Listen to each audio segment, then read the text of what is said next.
Nos próximos minutos, Lúcia vai perceber que a guerra por Batanga vai cobrar um preço dentro da própria casa antes de qualquer soldado tocar em Gendal. Tonho vai entrar no jantar noivo dela e vai sair convencido de que um aliado rico ocupa o lugar que deveria ser dele. No banco, uma filha mimada, um gerente suspeito e um marido encurralado ainda vão acender outra ameaça. E quando Barro Preto apagar as luzes, quem vai conseguir separar amor de obrigação? A mesa de Dona Niara ainda guarda as xícaras do chá quando Lúcia abre o mapa e coloca o dedo no ponto frágil de Batanga. Se Gendal vigia o portão grande, nós entramos pela parte que ele despreza, ela diz. Omar mede a distância e acrescenta, sem a rainha Menem e sem os soldados turcos, essa entrada vira armadilha. Tonho observa da porta, sem saber onde pôr as mãos. Carlos aponta para o desenho e avisa, se entrarmos por esta passagem, Gendal não terá tempo de fechar a prisão nem de chamar os homens do palácio. Mas alguém precisa vigiar a estrada de trás, porque o mensageiro errado entrega a rainha inteira. Omar confirma, sem tirar os olhos de Lúcia, o ponto é vulnerável, mas precisa de soldados disciplinados, porque uma retirada mal feita entrega todos vocês, e a carta para Menem não pode sair com o selo errado. Tonho tenta entrar na conversa. E alguém aqui pensou no que acontece se essa tal estratégia falhar antes da fronteira? Lúcia ergue a cabeça e responde, eu pensei, Tonho, por isso não posso fingir que Batanga vai voltar para mim com promessa bonita. O silêncio cresce porque ninguém ali consegue transformar amor em infantaria. Dona Teresa serve mais chá e murmura, Tonho, sente antes que essa conversa pareça maior do que vocês dois. Ele não toca na xícara.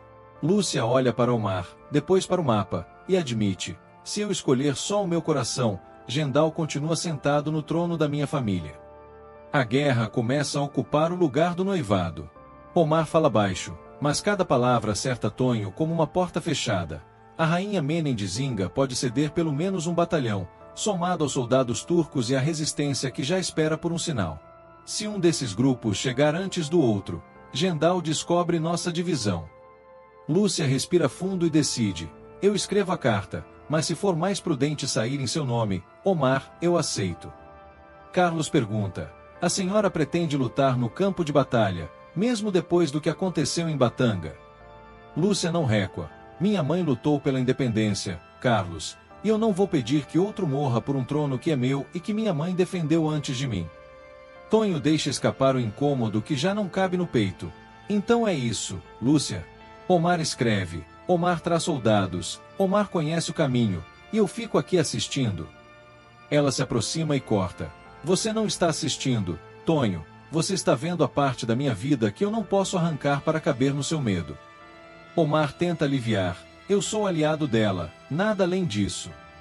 Tonho encara o estrangeiro e rebate, aliado rico, educado e necessário é muita coisa para chamar de nada. A porta se fecha quando Tonho sai, e a sala perde o ar de estratégia. Dona Niara recolhe a xícara intacta e diz, a guerra tirou a fome desse rapaz antes de tirar Gendal do palácio. Carlos dobra uma ponta do mapa. Lúcia fica imóvel diante da marca vermelha e responde, eu não posso perder Tonho antes de recuperar Batanga. Do outro lado da casa, ele atravessa o corredor sem saber qual papel ainda ocupa. Na cozinha de Barro Preto, a notícia sobre Omar anda mais depressa que qualquer carta para a rainha Menem. Mundica chega com a pimenta e anuncia, o estrangeiro entrou no noivado de Tonho parecendo príncipe de Santos. Casimiro finge não ouvir, mas Vera junta faísca e palha seca. Homem rico não aparece em Barro Preto só para elogiar chá. A segunda dívida nasce no balcão. Omar veio por negócio ou por Lúcia? Vera cochicha primeiro. Homem daquele jeito não cruza Bahia e Ceará só para abrir conta em banco de fim de mundo. Mundica abre os olhos e completa. Bonito daquele tanto nem precisava ser rico. Se ainda tem dinheiro de navio, Tonho está lascado. Casimiro bate na mesa e reclama. Lúcia gosta de Tonho. Minha gente, ela acabou de ficar noiva dele. Amelinha responde com a experiência do banco. Gostar é uma coisa, Casimiro. Uma montanha de dinheiro entrando numa conta é outra bem diferente. A fofoca muda de forma a cada boca. No primeiro canto, Omar é apenas amigo de Lúcia. No segundo, já tem empresa de navegação em Santos. Amelinha baixa a voz e confessa. Mirinho abriu a conta, mas deixou os pormenores comigo como se dinheiro desse tamanho não pedisse pergunta. Vera fareja perigo. Então o banco aceitou o homem antes de saber o que ele veio fazer. Esse detalhe ainda vai cair na mesa de Diógenes. Casimiro ainda tenta defender Tonho. Ele tem a terrinha dele, pagou a entrada, vai honrar cada palmo com trabalho. Vera devolve, sem pena, entrada não é escritura, Casimiro, e noivado não é corrente no dedo de mulher nenhuma. Mundica ri e provoca. Se eu fosse Lúcia, olhava uma vez para Tonho e duas para o mar. Amelinha fecha a bolsa e pergunta, e se esse dinheiro todo tiver outro objetivo, quem aqui vai descobrir antes que seja tarde? No mesmo momento, Sebastião cruza a praça levando outra notícia, e Barro Preto passa a ter duas histórias para mastigar. Padre Viriato fica, a cúria absolveu o homem, ele conta ao primeiro curioso. Outro responde, e Omar, o amigo de Lúcia, também fica. Uma história parece assunto de igreja, a outra de casamento, mas as duas batem na mesma porta. Tudo começa quando Tonho percebe que sua dúvida já virou conversa de gente que nem estava lá. A casa de Padre Viriato está cheia quando a decisão da cúria chega como alívio. Dona Geralma ergue a voz, meu irmão não será transferido, e Barro Preto vai ouvir isso antes da ceia esfriar. Patrícia quase chora e acrescenta, a denúncia não conseguiu arrancar a gente daqui. Viriato tenta agradecer com frases quebradas, mas a terceira dívida entra sem pedir licença. Se ele foi absolvido, quem paga pelo escândalo? Dona Geralma celebra, salve a justa decisão da cúria, porque Padre Viriato não vai ser excomungado nem transferido desta cidade. Patrícia aperta as mãos do tio e diz, eu ia morrer de saudade se a gente tivesse que ir embora por uma denúncia tão cruel. Viriato segura a emoção e responde, meus amigos, apesar das rusgas e das palavras duras, eu sou feliz por fazer parte desta família. Alguém pergunta por Sebastião, e a resposta vem seca, já deve estar na praça contando para todo mundo. Omar aparece na porta bem na hora em que o licor de alcatrão circula. A alegria da casa para por um segundo, porque o estranho agora atravessa Barro Preto com dinheiro, educação e silêncio. Padre Viriato oferece o cálice. Sente conosco, senhor Omar, hoje a casa celebra uma justiça rara. Dona Geralma insiste, nem toda visita chega em dia de alívio. Lúcia acompanha cada gesto, temendo outro mal-entendido. Omar recusa com cuidado, eu agradeço, padre, mas não bebo álcool, minha fé não permite nenhuma espécie de bebida. Dona Geralma se desculpa depressa, então fique só com a nossa alegria, senhor Omar, porque hoje a casa está livre de uma tristeza grande. Ele inclina a cabeça e responde, que a justiça de hoje alcance também quem foi ferido por causa dessa denúncia. Lúcia observa a frase e pergunta, o senhor está falando do meu ateliê ou do nome de Viriato? Omar não responde de imediato. A pausa vale mais que explicação. Patrícia muda de assunto. Hoje não vamos transformar a absolvição em briga. Viriato sorri como quem prefere não abrir nova ferida no dia em que escapou de punição. Mas Lúcia insiste baixo. Se tocaram no meu ateliê, tocaram também no nome desta casa. Antes que alguém diga Virgínia, Sebastião chega à casa de Diógenes com absolvição na língua e outro serviço no bolso. Na sala de Diógenes, a notícia que deveria ser simples vira acusação. Sebastião informa, Padre Viriato foi absolvido pela cúria, doutor, e a cidade já está sabendo. Dora comemora em voz baixa, então pelo menos uma injustiça não virou sentença. Virgínia endurece como se a decisão fosse afronta pessoal. O retrato de família atrás deles não esconde o que todos sabem. Não foi só a denúncia contra o padre que colocou aquela casa em risco. Diógenes rosna primeiro. Então a cúria decidiu que não vai castigar o padre, porque o irmão dele corria risco de vida. Dora rebate, olhando para Virgínia. Eu ia me sentir pior se o padre fosse punido por causa da denúncia dela. Virgínia se defende. Quem cometeu o crime foi ele, não fui eu. Diógenes corta, sem paciência. Crime grave foi pagar um cangaceiro para destruir o ateliê de Lúcia, e ainda dar joia para ele ficar calado. Se isso chega à polícia, não sobra parede limpa nesta casa. Virgínia tenta escapar pela única fresta que conhece. Todo mundo sabe que não foi o meu cangaceiro que destruiu aquele ateliê. Dora não deixa passar. Não foi porque outros chegaram antes, mas a sua ordem existiu, minha filha. Sebastião finge baixar os olhos, mas ouve cada palavra. Diógenes percebe e manda: leve Sebastião até a porta, Virgínia, antes que esta casa vire praça pública. Ela obedece porque precisa, não porque aceita. Do lado de fora, a noite dá a Virgínia alguns metros sem testemunha. Sebastião já tinha a recompensa prometida, e agora vê que a patroa está mais assustada do que furiosa. Se Lúcia tem proteção de Omar, eu preciso saber antes de Diógenes descobrir outra coisa, e quero saber quem abre as portas quando esse estrangeiro pede silêncio, ela avisa. Sebastião calcula o preço. Informação sobre estrangeiro rico custa mais que recado de praça. A quarta dívida surge. Por que essa ligação assusta tanto? Virgínia segura o braço de Sebastião e sussurra: você lembra do que eu pedi, ou a absolvição do padre apagou sua memória? Ele responde com malícia: lembrando estou, moça. A senhora quer saber que ligação é essa entre Lúcia e Omar. Ela aproxima o rosto e ameaça: quero uma informação valiosa, não conversa de cozinha. Sebastião sorri: quando eu quero uma coisa, eu não desisto. Virgínia fecha a mão e conclui: e quando eu pago, também não aceito migalha. Sebastião sai, e a casa de Diógenes não volta ao lugar. O prefeito reclama das medalhinhas de Dona Veneranda. Quero ver o padre aceitar milagre de imagem encomendada antes da hora. Dora responde sem humor: milagre nenhum apaga cangaceiro, joia e mentira no mesmo pacote.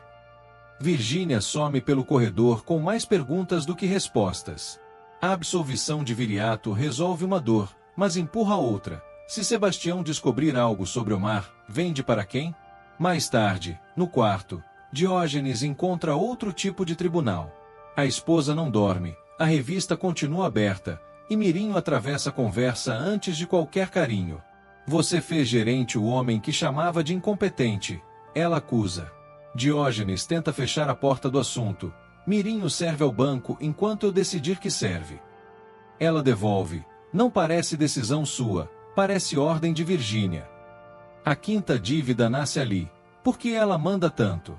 Ela pergunta sem rodeio: você mudou da água para o vinho com Virgínia, e eu quero saber o porquê. Diógenes tenta rir: eu só estou pensando no futuro da nossa filha. Ela não aceita e insiste. Um dia ela pede Mirinho gerente, no outro quer que você demita o mesmo Mirinho. Isso não é futuro, é chantagem com nome, data e testemunha dentro do banco. Ele desvia o olhar e responde: estou ficando velho, talvez seja só isso. A mulher se levanta e ordena: olhe para mim e diga a verdade. Diógenes se aproxima para trocar investigação por ternura. Nós vivemos 30 anos bons, e eu ainda amo você como no primeiro dia, ele diz. A esposa quase acredita na velhice como explicação, até mostrar a revista. Então prove pensando na nossa festa de bodas.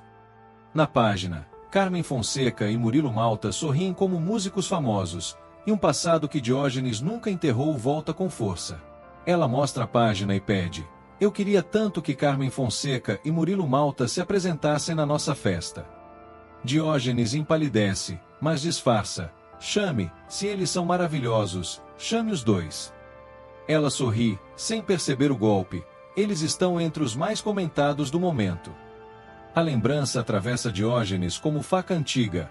Pai, eu amo Murilo, ele é o homem da minha vida. A voz de Maria Helena, menor de idade, volta junto com a ameaça: você vai apodrecer na cadeia. Nada disso sai da boca dele. Diógenes fecha a revista e pede: deixe Carmen e Murilo para amanhã, hoje eu só quero nossa casa quieta.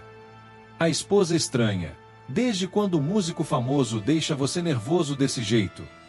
Ele beija a mão dela e mente: desde que festa de bodas começou a custar mais que banco pequeno. O segredo não some porque a luz apagou. Virgínia, Mirinho, Sebastião e a revista continuam acordados. Tonho procura Dona Menina antes de voltar para casa, porque a frase da sala de Lúcia feriu bastante. Eu entrei noivo e saí sobrando, como se Batanga tivesse cadeira para todo mundo menos para mim, ele admite. O noivado tinha acabado de nascer, mas cada hora o afasta do coração dela. A sexta dívida fecha o círculo. Se Lúcia pertence a uma guerra, Tonho ainda confia no amor que ela prometeu? Dona Menina o recebe como quem já sabe a pergunta antes da primeira palavra. Tonho confessa: Lúcia e eu acabamos de ficar noivos, mas parece que cada hora eu fico mais distante do coração dela. Ela responde com calma: todo noivado passa por provação, filho, o que eu quero saber é se você tem paciência. Tonho admite: paciência nunca foi meu feitio, eu quero resolver tudo no machado. Ela avisa: justiça sem sabedoria vira medo vestido de coragem. Tonho abaixa os olhos e pergunta: e se o sentimento dela não for igual ao meu? Dona Menina segura a mão dele e responde: o sentimento de Lúcia é igual, mas ciúme é veneno quando entra onde devia morar confiança. Omar tem navio e dinheiro, mas não tem a história de vocês.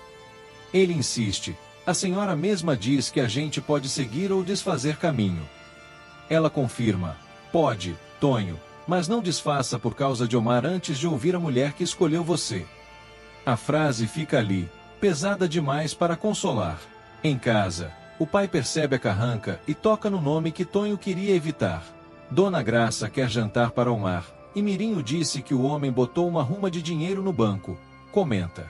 Tonho finge desinteresse.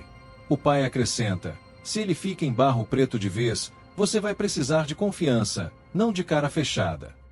Cada detalhe puxa de novo a cadeira vazia da sala de Lúcia. O pai pergunta: você sabe o que esse moço veio fazer aqui, meu filho? Tonho responde seco: eu não sei nada desse homem, meu pai. O velho insiste: Lúcia é boa moça e gosta de você, não estrague isso achando que é dono dela. Tonho engole a resposta e ouve a bênção como quem recebe uma ordem impossível.